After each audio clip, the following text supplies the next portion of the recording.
Pemirsa, terima kasih pian masih bersama kami.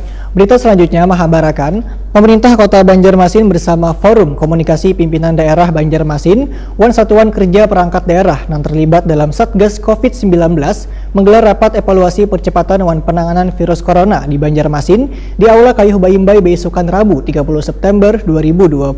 Untuk kabar lengkapnya, mari kita simak yang satu ini.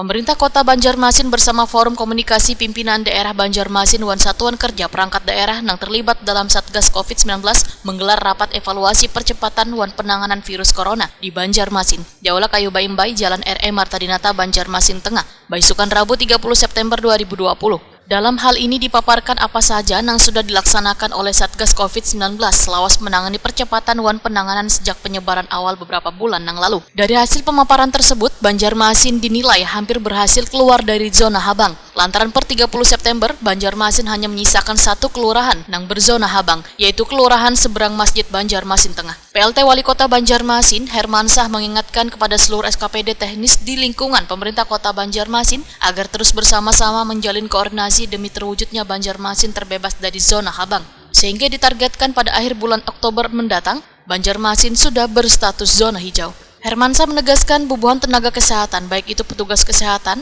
perawat, nakes di puskesmas pun harus saling berkoordinasi demi terciptanya Banjarmasin tanpa zona habang virus corona.